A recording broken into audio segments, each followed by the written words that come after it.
औज़ुबिल्लाहिमिनश्शैतानिर्रजीम बिस्मिल्लाहिर्रहमानिर्रहीम। अस्सलाम वालेकुम स्टूडेंट। ये आ गई हमारी MGT 503 की GDP 1 फॉल 2023 की। इसकी जो लास्ट डेट है वो आई डोंट नो, मुझे पता नहीं है, लेकिन आप ज़रूर चेकआउट कर लीजिएगा और उस पर अमल कीजिएगा। मतलब जो आपकी जो लास्ट डेट है उस पर काइंडली कोशिश का टाइम पे सबमिट करवाएं। और दूसरा, काइंडली जो इसकी इंस्ट्रक्शन एक बार दी होंगी आपको, उन्हें भी एक बार रीड आउट कर लीजिएगा और उन पर अमल कीजिएगा। ठीक है, उसके बाद अपनी चलते हैं GDP की तरफ। देखिए, GDP का मकसद होता है कि आपको अपनी राय देनी है।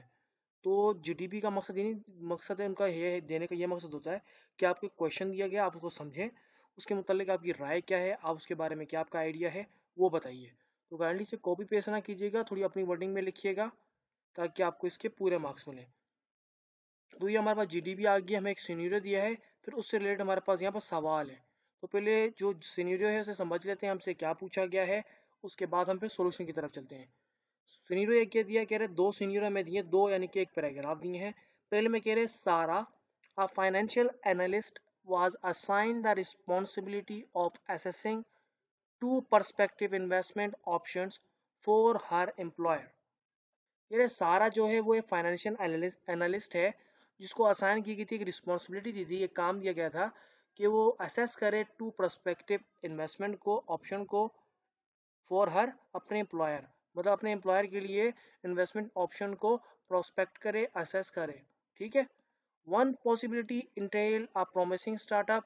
एक पॉसिबिलिटी है कि वो इंटेल करे प्रोमिसिंग स्टार्टअप को, while the other pertain to a well establish company.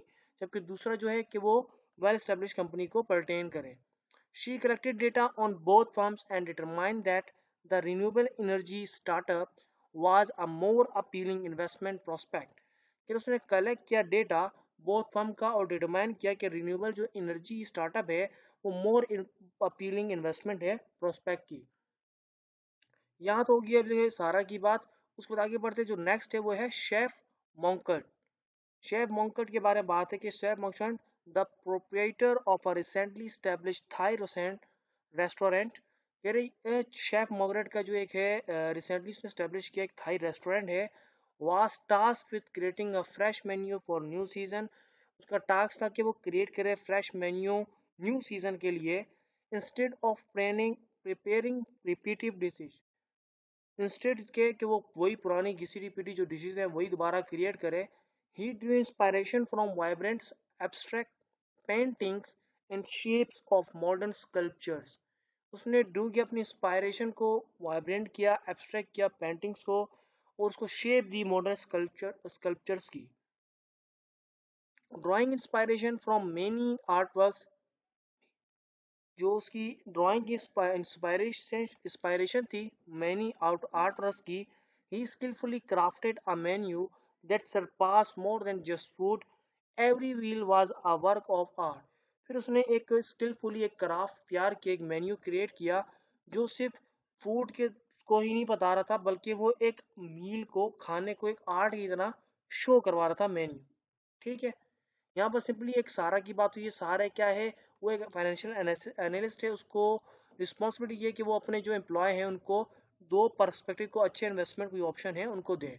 तो उसने एक पता क्या कि एक स्टार्टअप के बारे में उसको बताया, और दूसरा क्या कि वो एक वेल स्टेब्लिश कंपनी के अंदर इन्वेस्ट करें। सिंपली इन्वेस्टमेंट के बारे में बात हो रही है। तो एक उन्होंने एक स्टार्टअप के बारे में बताया और एक वेल स्टेब्लिश कंपनी के बारे में बताया। दोनों जो फर्म थी वो बहुत ही रिन्यूएबल थी उसके इन्वेस्टमेंट के लिहाज से। दूसरी तरफ यहाँ पर शेफ मंकट जो है एक शेफ है जिसका अपना रेस्टोरेंट है, थाई रेस्टोरेंट है। उसने कहा कि वो पुरानी किसी भी डिशेस बनाने से बेहतर है कि नए सीजन के लिए और नया मेन्यू करने। तो वो एक इंस्पायरेशन लेता था पेंटिंग्स के थ्रू, शेप्स और स्कल्पचर से। तो उसने एक आर्ट वर्क के थ्रू अपना एक मेन्यू क्रिएट किया जो सिर्फ बहुत ही बेहतर था, बहुत ही एडवांस किस्म का था, जो सिर्फ खाने को ही नहीं बल्कि एक आर्ट को शो करता था। ठीक है। इन दोनों के बारे में उम्मीद करता हूँ आपको समझ आ गई होगी। उसके बाद आगे बढ़ते सवाल हमसे पूछा गया है। ये तो सिर्फ सुनिए था, मैं कहानी बता दी।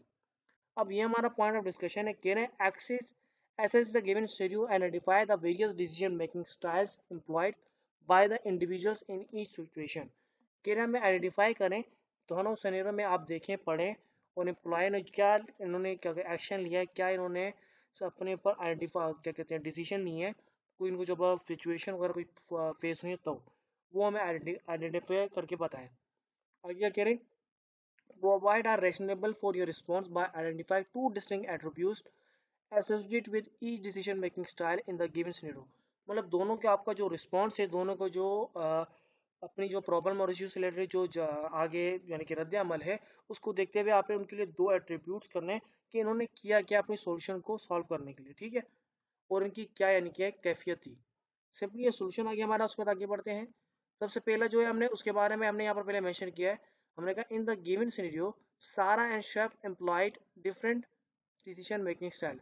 हमने कहा जो सिनेरियो के मुताबिक सारा और शेफ मॉर्गन का जो स्टाइल था डिसीजन का, वो पूरा मुख्तलिफ था, दोनों को अलग अलग डिसीजन था, एक अलग ढंग से डिसीजन अपनी प्रॉब्लम्स को लेके।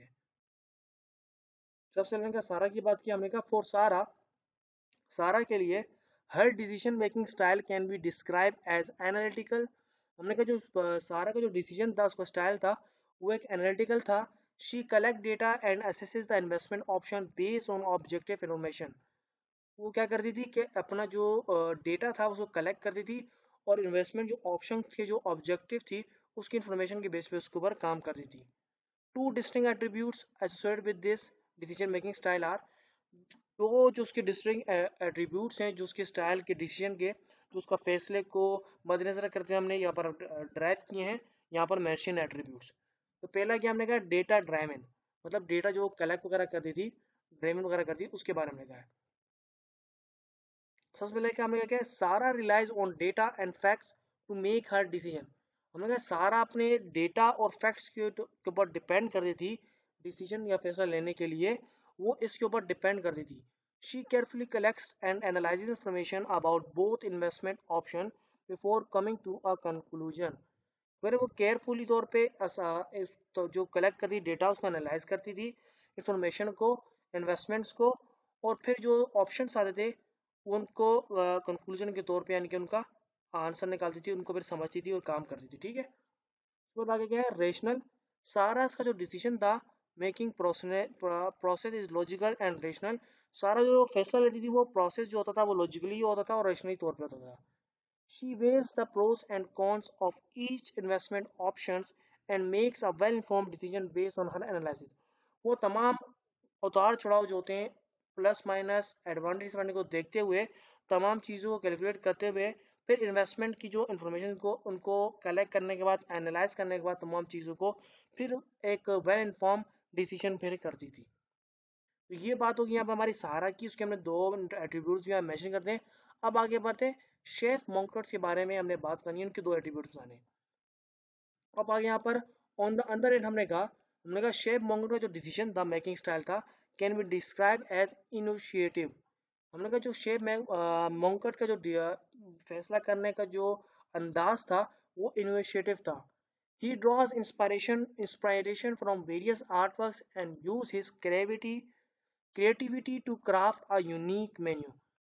उन्होंने क्या किया, इंस्पायर किया अपने आप को, इंस्पिरेशन ली आप बहुत सारे आर्टवर्क से, और क्रिएटिविटी क्राफ्ट को यूज करते उन्होंने फिर एक यूनिक मेन्यू को बनाया। Two distinct attributes associated with this decision making style are, हमने दो जो डिस्टिंक्ट एट्रीब्यूट्स हैं इस तरह के फैसला को लेते हुए जो स्टाइल है उससे जो एसोसिएट करते हैं वो यहाँ पर मेंशन है। सबसे पहले क्या, क्रिएटिव, मतलब उनका जो डिसीजन था वो एक क्रिएटिव बेस था, उन्होंने क्रिएटिविटी को देखते हुए अपना डिसीजन लिया था। क्या था, हमने आगे मेंशन किया है।